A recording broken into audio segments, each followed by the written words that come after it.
AP Physics 1, 2017 free response. Question number 3. The left end of a rod of length d and a rotational inertia I is attached to a frictionless horizontal surface by a frictionless pivot as shown above. Point C marks the center midpoint of the rod. The rod is initially motionless but is free to rotate around the pivot. A student will slide a disk of mass m disk towards the rod with a velocity v0 perpendicular to the rod, and the disk will stick to the rod a distance x from the pivot. The student wants the rod disk system to end up with as much angular speed as possible. Part A. Suppose the rod is much more massive than the disk. To give the rod as much angular speed as possible, should the student make the disk hit the rod to the left of point C, at point C, or to the right of point C? Briefly explain your reasoning without manipulating equations. So let's start off with angular momentum. Since angular momentum will transfer the speed from the disk to the rod and thus give the rod as much angular speed as possible. So angular momentum is equal to inertia times angular speed. But it's also equal to r times m times d, where r is the distance from pivot to the collision point, aka x. M is the mass of the colliding object, so m disk, and v is the velocity of the colliding object, v0. So we can use this equation here to determine how much angular momentum and thus angular speed is obtained. Through this equation, we can see that a greater r value, m value, or v value would all increase a greater angular momentum. But mass is fixed and velocity is fixed.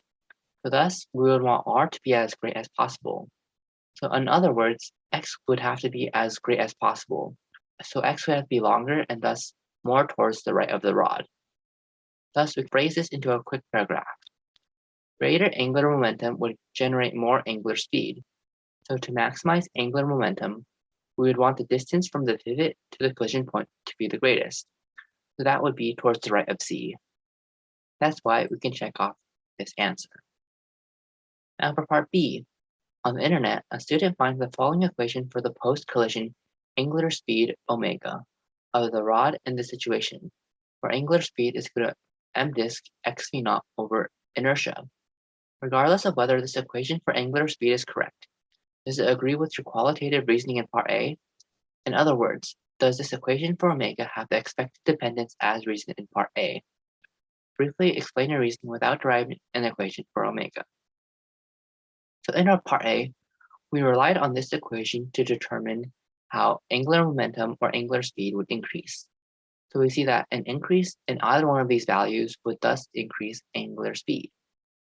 So yes, we see that the further towards the right the collision occurs, then the greater change in angular momentum and thus angular speed. So in the student's equation, since angular speed and the distance x are linear related through this equation here, if x increases in the numerator, then angular speed increases as well. And this is what we said previously in part A, so thus the equation makes sense. B. Another student deriving an equation for the post-collision angular speed omega of the rod makes a mistake and comes up with omega is equal to inertia x v0 over mass disks times the distance to the fourth power. Without deriving the correct equation, how can you tell that this equation is not plausible? In other words, that it does not make physical sense. Briefly explain your reasoning.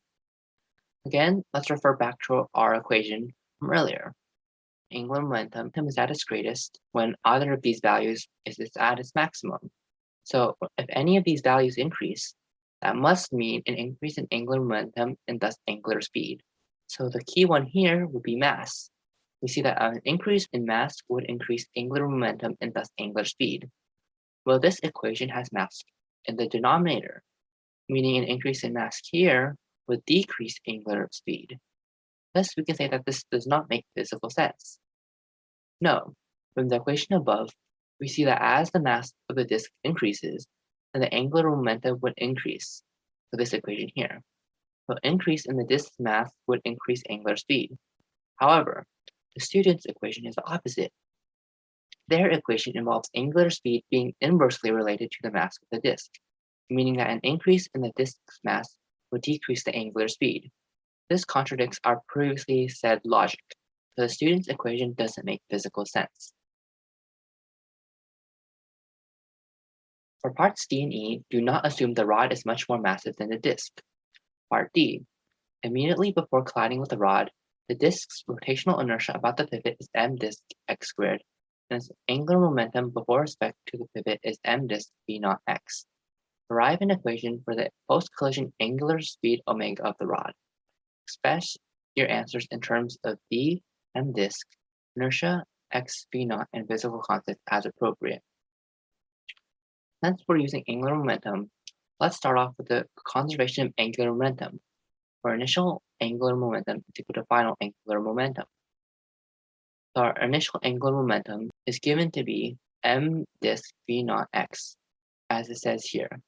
Its angular momentum with respect to the pivot is m disk v naught x. Now this was our disk's angular momentum, and since our rod is at rest, it has zero angular momentum initially. Now, final angular momentum would equal inertia of the system, so the disk and the rod, times our final angular velocity. So we know our inertia of the system is the inertia of the rod I plus m disk x squared, which is the inertia of our disk. So this would be our inertia of our system. Thus, we can simply solve for angular velocity to be m disk v naught x over the quantity of inertia plus m disk x squared. So that's our angular speed. Part E.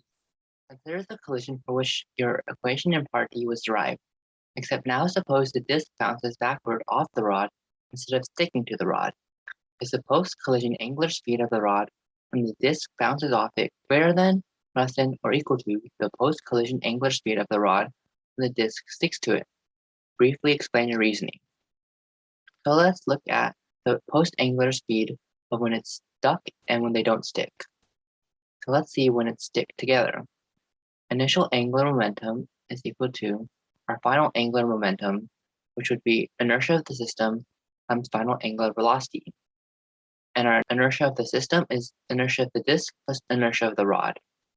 Thus, we can solve our final angular speed of the rod and the disk to be initial angular momentum over the quantity of inertia disk plus inertia rod.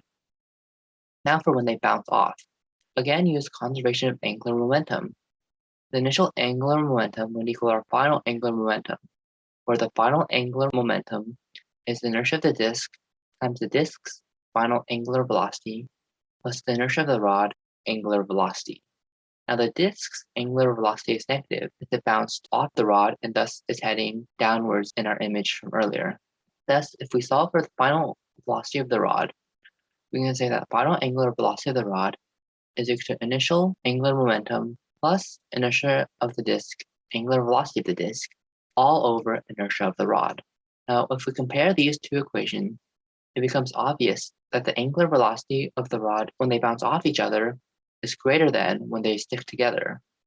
Now, we can take all this to say the post-collision angular speed is greater.